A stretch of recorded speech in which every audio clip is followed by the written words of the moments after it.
salam, on arrive à la modélisation des diaphragmes ou bien l'affectation des diaphragmes. Donc, la méthode diaphragme, c'est l'application des nœuds maîtres et nœuds esclaves. Donc, le logiciel va affecter pour chaque surface plane horizontale que vous allez sélectionner un nœud ou bien un point généralement central en tant que nœud maître, et les autres nœuds composant cette surface horizontale ou bien cette surface plane seront des nœuds esclaves et auront un comportement qui est similaire à celui de nœud maître. Pour appliquer maintenant les diaphragmes, vous êtes sur l'option One Story. Vous affichez tous les éléments sur la vue en plan en cliquant sur le bouton droit, ensuite View All Objects. Vous vous assurez qu'il n'y a aucune sélection actuelle.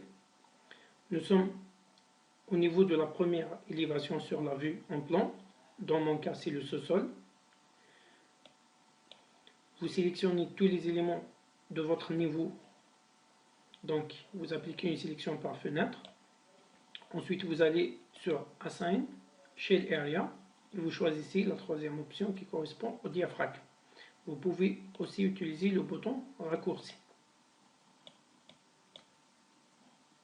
Vous allez trouver qu'il existe déjà un diaphragme donné automatiquement par le logiciel.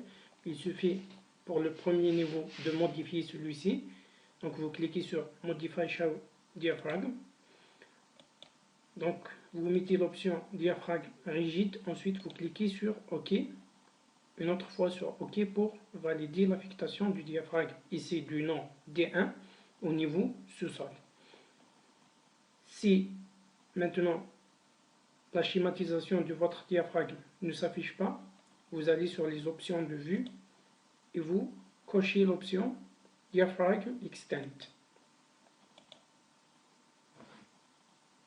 Pour ajouter un autre diaphragme, vous allez sur une autre élévation, donc sur un autre niveau, dans mon cas le rez-de-chaussée, vous sélectionnez tous les éléments à ce niveau et vous effectuez la même opération. Cette fois-ci, il faut créer un nouveau diaphragme, c'est-à-dire il ne faut jamais affecter le même diaphragme à deux niveaux différents.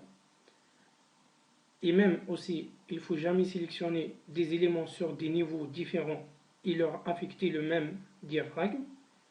Dans ces cas, le logiciel va systématiquement vous donner un message d'erreur qui correspond donc à des diaphragmes interétages ou bien des diaphragmes sur plusieurs niveaux. Donc, pour un niveau différent, je clique sur Add New Diaphragm pour ajouter un nouveau diaphragme. Toujours rigide, ensuite vous cliquez sur OK. Vous vous assurez que la sélection est sur le bon diaphragme, ici dans mon cas D2. Ensuite vous cliquez sur OK pour affecter votre diaphragme. Vous effectuez la même opération pour tous les niveaux, c'est-à-dire à chaque fois ajouter un nouveau diaphragme et affecter ce dernier à un plancher ou bien un niveau donné.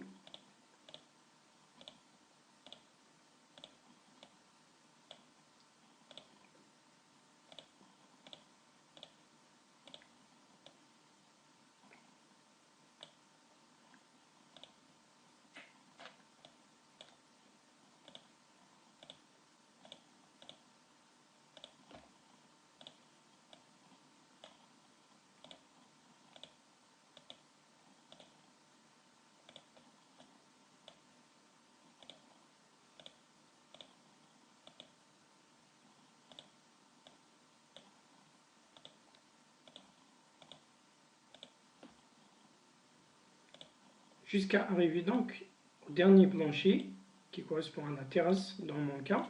Donc je suis arrivé au diaphragme D10 qui correspond donc au plancher du dernier étage, étage 8 dans mon cas. Maintenant, pour même l'étage supplémentaire que j'ai créé qui comporte uniquement un plancher qui sert de protection pour le matériel de la salle machine, il faut créer un diaphragme séparément, c'est-à-dire je ne laisse aucun niveau sans lui affecter un diaphragme. Maintenant que j'ai affecté à tous les niveaux des diaphragmes différents, donc je peux masquer l'affichage afin de continuer une autre étape. Donc en allant sur le bouton des options de vue, ensuite vous masquez diaphragme extend et vous enregistrez votre travail. En cas d'erreur sur l'affectation des diaphragmes, il suffit de sélectionner le niveau où vous avez commis l'erreur. Ensuite, vous allez sur l'option d'affectation du diaphragme. Vous sélectionnez l'option non. Donc, aucun diaphragme ne sera affecté et vous cliquez sur Disconnect from all diaphragms. Donc, ce niveau sera déconnecté de tous les autres diaphragmes présents sur la liste. Donc je répète, vous sélectionnez l'option None, ensuite vous cochez l'option Disconnect from all diaphragms pour que la dernière affectation de diaphragme sera supprimée et aucun nouveau diaphragme ne sera affecté à ce niveau.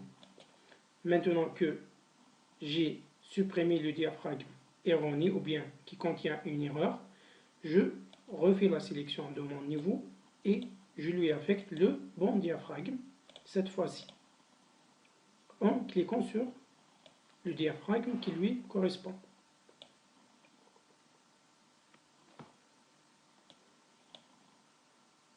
Si maintenant vous avez commis une erreur de sélection, que vous avez sélectionné par exemple plusieurs éléments sur plusieurs niveaux, si vous êtes certain de l'emplacement des éléments que vous avez sélectionnés, il suffit d'aller sur ces niveaux. Par exemple, dans mon cas, je serai par exemple au niveau du sous-sol alors que j'ai sélectionné quelques éléments au niveau du rez-de-chaussée et j'ai affecté un même diaphragme. Donc tout simplement, il faudra supprimer le diaphragme pour les deux niveaux en effectuant la même opération, c'est-à-dire n'affecter aucun diaphragme et déconnecter de tous les diaphragmes. Donc, supprimer les diaphragmes affectés précédemment. Ensuite, vous refaites l'affectation des diaphragmes, cette fois-ci en effectuant la bonne sélection et en affectant un diaphragme différent pour chaque niveau. Si, par exemple, vous n'êtes pas certain de l'endroit où les éléments ont été sélectionnés et que vous êtes certain qu'il y a des diaphragmes interétages, puisque le logiciel va vous afficher un message d'erreur à l'étape calcul. Donc il suffit de sélectionner tous les éléments en allant sur Select, ensuite All, donc sélectionnez tous les éléments de votre projet. Ensuite vous allez sur Assign Shell Area Diaphragms et vous sélectionnez l'option None, donc aucun diaphragme ne sera affecté à votre structure et vous cochez l'option Disconnect from all diaphragms pour que le logiciel supprime la connexion avec les diaphragmes erronés que vous avez affectés précédemment. Dans mon cas, les diaphragmes ont été bien affectés, donc je clique sur Cancel pour annuler cette opération.